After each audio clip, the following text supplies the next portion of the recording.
Welcome back to the morning show here on Arise News. There is fear that xenophobia against foreigners in South Africa might already be making a very serious return following this week's attack on a group of Africans, which left 4 Nigerians seriously injured, coming just a few weeks after President Buhari's fence-mending visit to South Africa, in the wake of sustained assault on citizens of several other African countries. What could be responsible for this resurgence of hostilities? We're now being joined for a conversation around this by Professor Bola Akinterinwa, former Director General of the Nigerian Institute of International Affairs. President Akinterinwa is also the President and Director General of the Bolitag Center for International Diplomacy and Strategic Studies. He will also be helping us to look at Nigeria's participation at the Russia-Africa Summit in Sochi, Russia. Prof, you're welcome again to the morning show. Thank you for having me. Good morning, Prof. Yeah. Let's start with South Africa. The last time you were here, you were very skeptical about the measures being adopted by the Nigerian government. You thought it was diplomacy of appeasement, whereas you wanted something more serious in terms of engaging the South Africans. And you had predicted at the time that the way we were going about it, the problem would not end. And in the last 2 weeks, we've had 1 Nigerian, Ikenna, being killed in KwaZulu-Natal. And then a few days ago, we had 4 Nigerians injured, in the Mpagulanga province. And 1 shop was also, burned down, belonging to a Nigerian. And now, the Diaspora Commission, led by Abiki Dabirerewa, tells us not to worry, that Nigeria remains committed to engaging the South African government on what she calls early warning signals mechanisms agreed upon by President Buhari and President Ramaphosa. Do you have any idea what this early warning signals mechanism is all about? Yes and no. Yes, because the concept of early warning mechanism, strictly speaking, is related to disasters, wars, likely conflicts, generally speaking. In which case, you are to have a knowledge of the risk at stake. The knowledge of the risk at stake must be there and evident. After that, there will be need for monitoring of the risk. If there is no risk, there is nothing to monitor. And there is nothing to investigate. After monitoring, what is it that you have monitored? Now you will need to give information to the policymakers that, 1, we suspect that there is this risk. We have monitored this risk, and this is the situational reality as at now. You may now wish to consider, all right, what next line of action to be taken. And then the final stage will then be for the policymakers to take the decision. Now, that's for yes, but for no. The governments of South Africa and Nigeria, we are told, had done an agreement which provides that early warning mechanisms will be put in place. I am not aware, as a professional student, as at this material time, that such mechanisms have been put in place. And if the mechanisms have been put in place, what are they? What is the nature? What is it about? Now, the major challenge in terms of early warning mechanisms in the context of xenophobia is that xenophobic attack is a resultant of the mind. Somebody by 12 midnight, by 4 a.m., decides to go and attach the property of a foreigner. There is no amount of a early warning mechanism that can address the problem from an individualistic perspective. For instance, if we have an Abiola, a Reuben, 4, 5, 10 people this time trying to organize, then that can send signals. Intelligence gathering can say, look, we suspect that there might be X, Y, Z. But having 1 or 2 people, 3 people under the same roof, looking at how to attack foreigners, then I could see limitations in that particular type of early warning mechanism. Perhaps more interestingly, the issue is that we were told, and I'm still being reminded, that the two countries, and particularly Nigeria, remains committed to an early warning mechanism agreement, which for now is ill-defined. What they are thinking, if we are to apply the principle of deductive methodology, the two governments are simply saying that they will look at a situation where people will gather, they will want to attack, and they will quickly try to nip in the bud. But it doesn't always work that way. Xenophobic attacks, especially from the South African experience, have been characterized largely by the factor of spontaneity. All right. So both governments have only been reacting to fait accompli. So can I come in here, Prof? So an early warning mechanism signed by 2 presidents is barely worth the paper it's printed on if it's supposed to prevent these attacks. Like you've said, are spontaneous, are sort of small scale, just a motley crew of random people who got together in the middle of the night, bored and angry.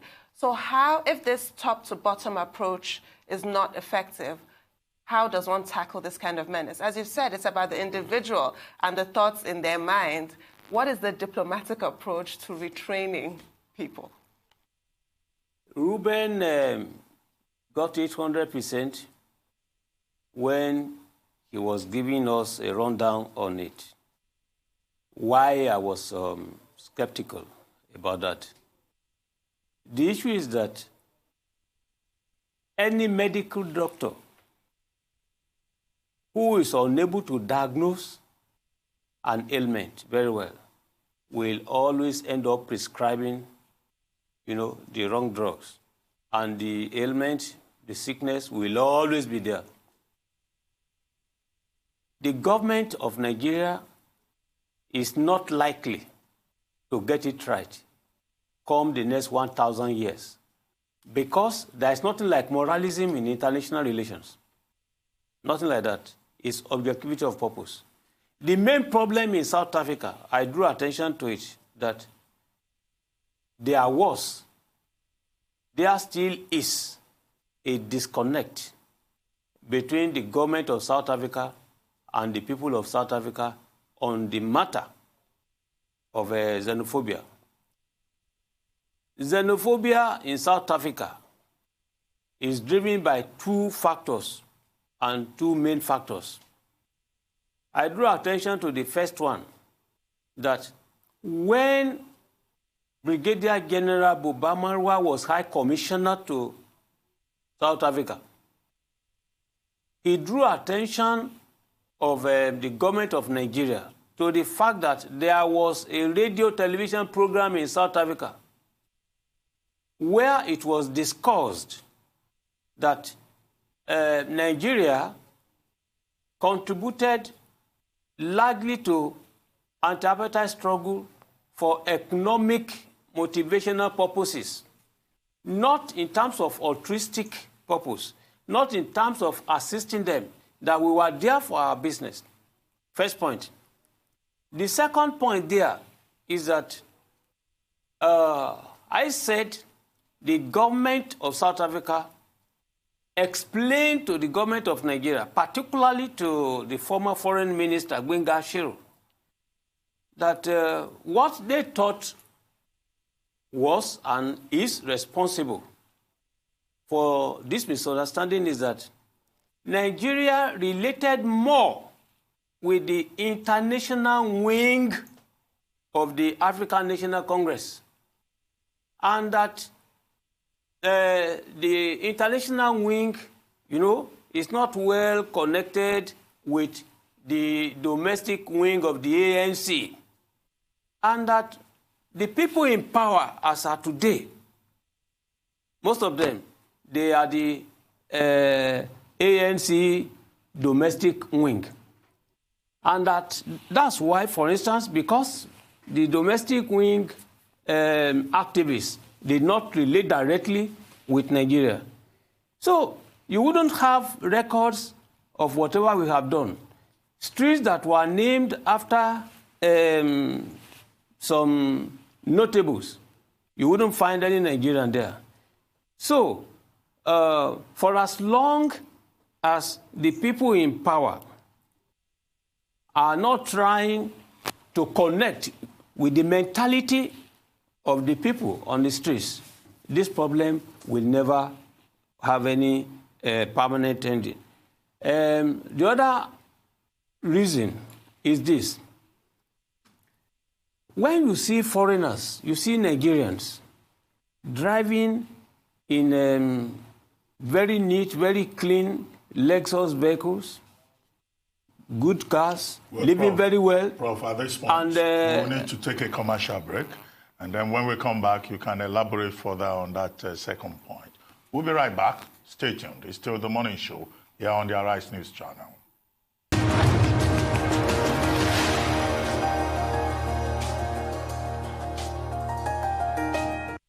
Welcome back to the morning show here on the Arise News channel.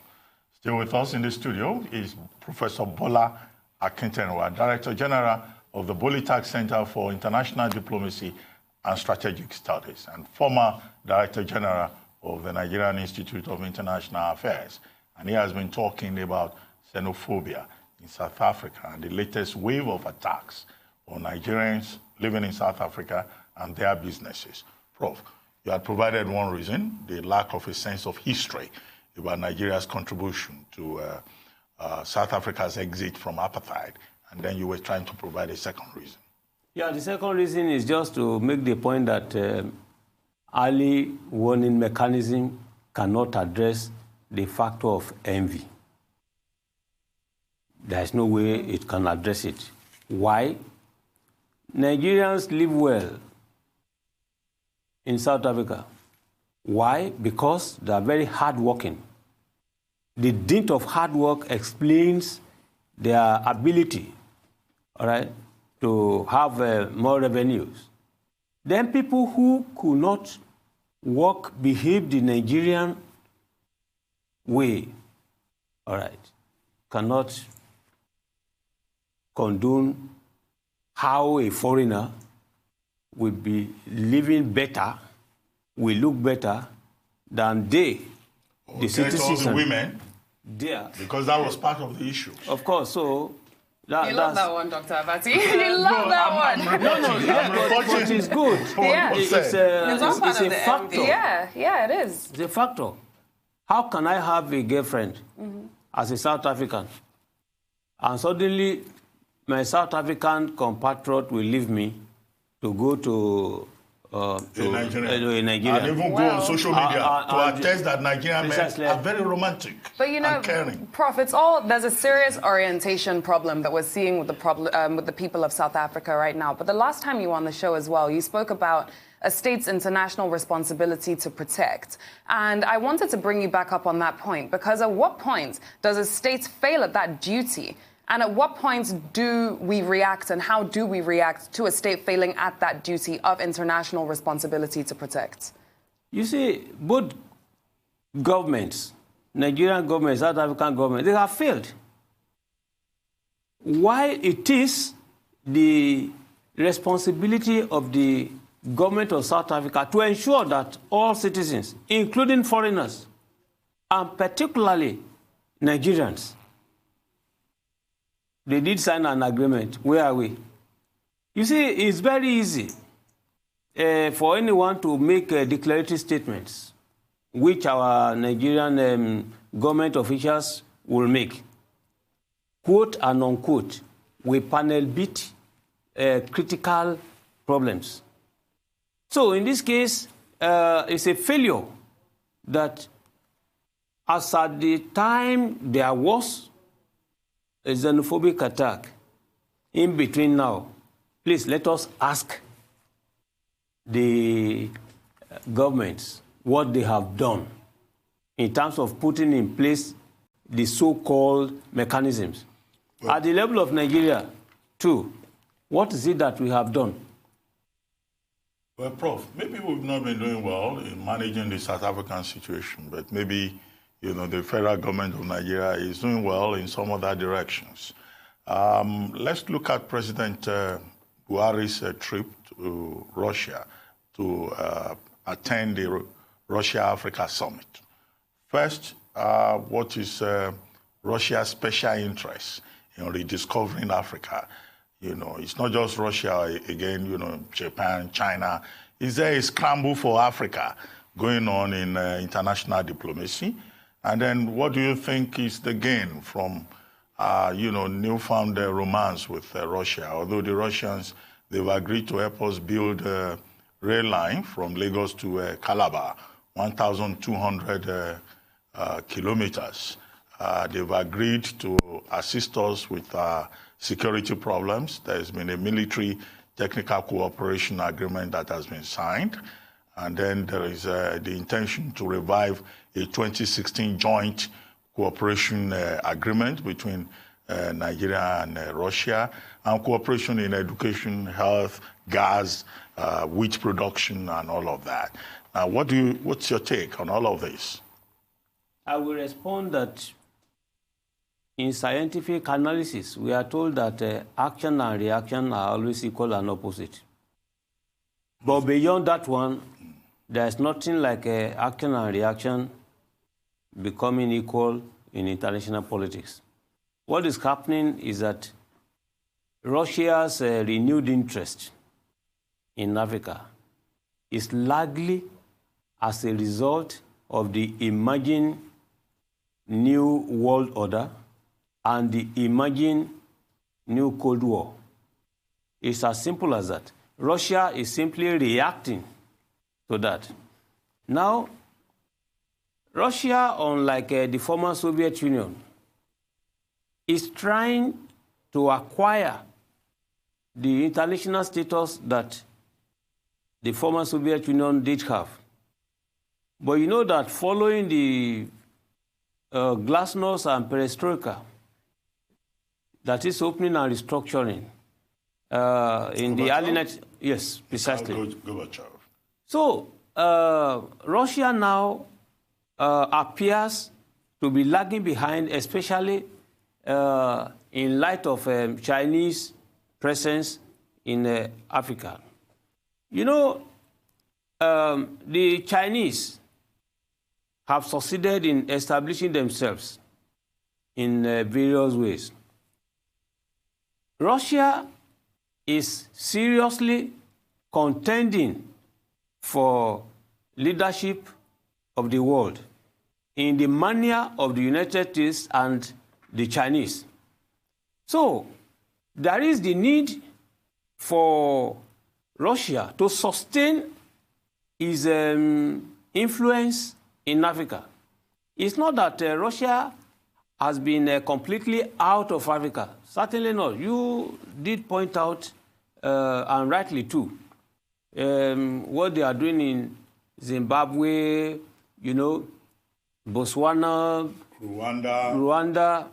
You know, if you look at the strategy of Russia as of today, they are looking at how to maintain the old acquaintances, especially Angola. All right, they are closely related to Algeria, Egypt, and South Africa. If you look at this summit, Russia consciously sent a nuclear-capable bomber to coincide, to land in South Africa while he was giving his opening address. What does that suggest? That is the competition. Although this Russian foreign minister can tell you that, no, we are not competing with anybody. But indeed, it is competition. We all know the game of foot, but my question is, firstly, Russia seems a bit late to the party. How can Russia catch up to massive interest, especially with China? The U.S. is diminishing in its influence all over the world.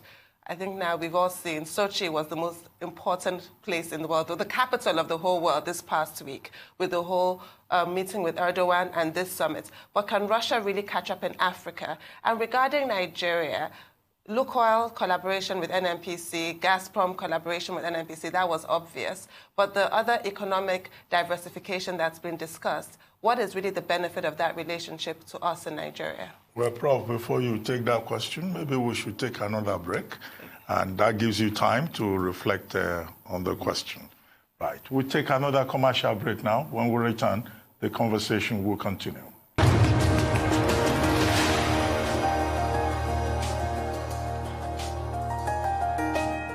Welcome back to the morning show here on Arise News. We're still with Professor Akinterinwa, President and Director General of Bolitag Center for International Diplomacy and Strategic Studies.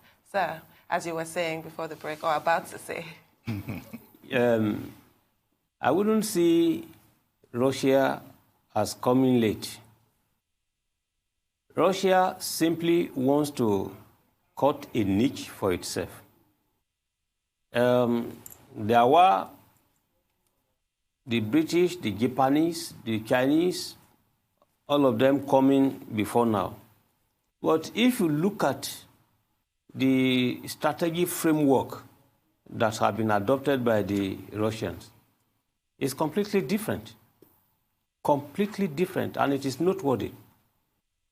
When the Franco-African Summit began, the pillar, the main dynamic of how to bring about development in Africa was built on a tripod of Africa, European Economic Community by that time, and the United States.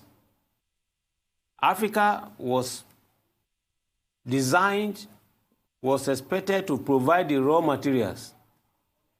Europe, America were to give the financial resources, the technical resources. They shared the responsibilities. That was the strategy. Emphasis was placed on trade and investment. Now, if you look at what the Russians are saying, for instance, when we do compare their own strategy, they now say that African culture, African values will be developed as a dynamic of the development. So they are not looking stricto sensu on trade and investment. But trade and investment is part of the components generally. But the the main event was the business forum. Precisely. And we have over 200 Nigerian business leaders in Sochi. So I think business is really a major target. No, it's there. But when you are doing the business, what do you emphasize? Chinese will tell you win-win. That's the ideology. There wouldn't be any supranational authority. They don't talk about dependence. They underscore the principle of equality there. The Chinese are different. Now the Russians are also coming with their own approach. So I think that all the summits that had existed before now, as good as they are, the focus, the strategy, all these are different.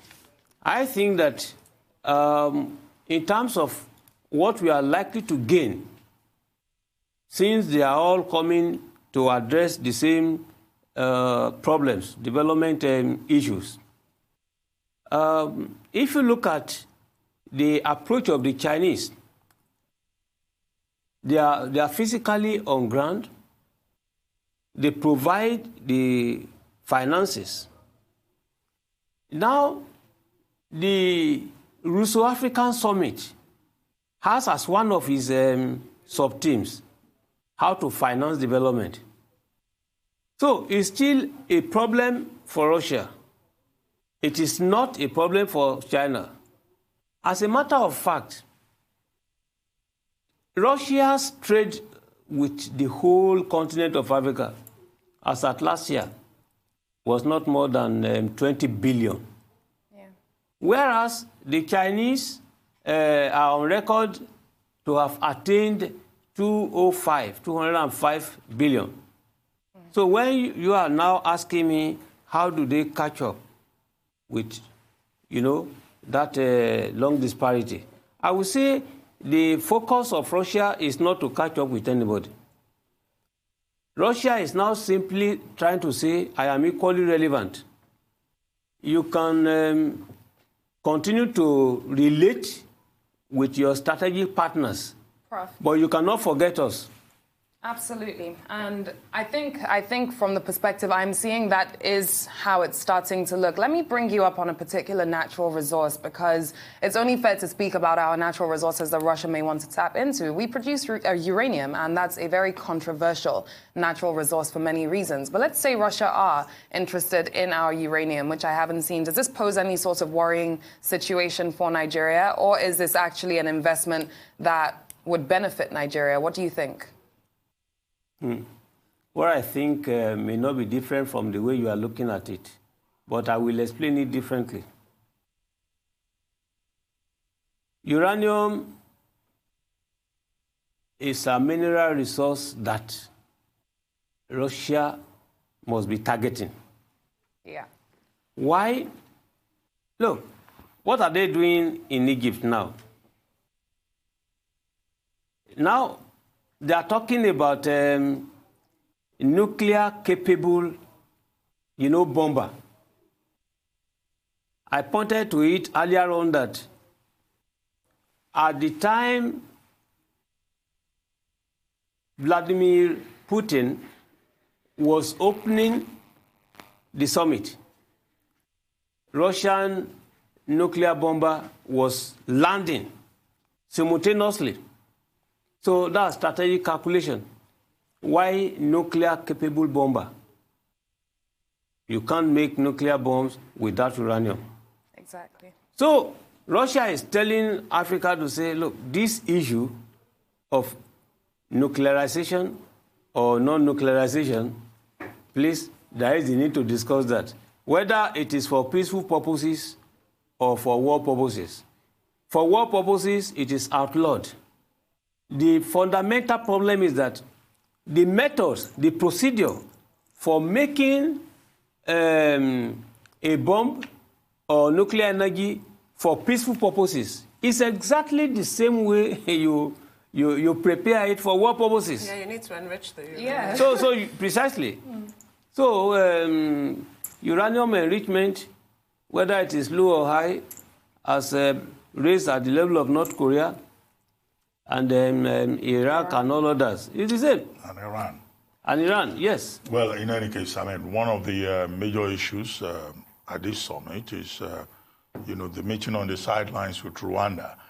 Russia signed a nuclear deal with Rwanda, the Rwanda government. And then part of the discussion with the Nigerian president is also about setting up a nuclear plant in Nigeria.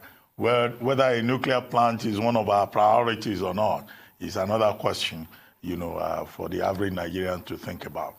But Prof, I'd like to ask you, look, we go to all these events, we sign agreements, we sign memoranda of understanding. Do we really have the capacity to follow up? Because as I said, we don't tend to follow up. One of the things President Buhari brought up was the scientific and technical cooperation, joint agreement between Russia and Nigeria, which was signed in 2016. 40 agreements under that, broad framework. 3 years later, we're just talking about how we can implement those 40 agreements. Why is it that, Nigeria signs all these agreements, 10, 15 years later, nobody has done anything about them? If you go to the Ministry of Foreign Affairs, I'm sure that the pile of unimplemented bilateral agreements will be as high as, a skyscraper. Where is the problem? I thank you sincerely for this type of question. This type of question can only come from a patriot, a genuine patriot. You see, we have the capacity, but we do not want to apply the capacity for developmental purposes. Is it that we don't have the skills, we don't have the experts, we don't have the knowledge? We do have.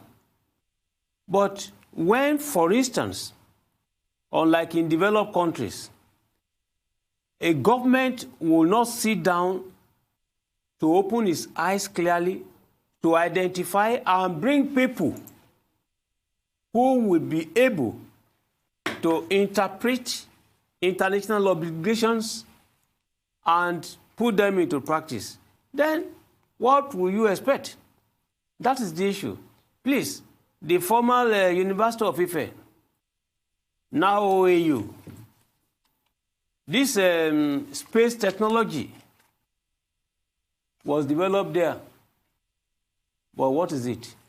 I think we can do better in the future when we learn how to bring our knowledge resources, academic resources, to translate policies into action. Well, Prof, thank you very much indeed. We've enjoyed this conversation with you this morning, and we look forward to inviting you again. Thank you very much indeed. Prof.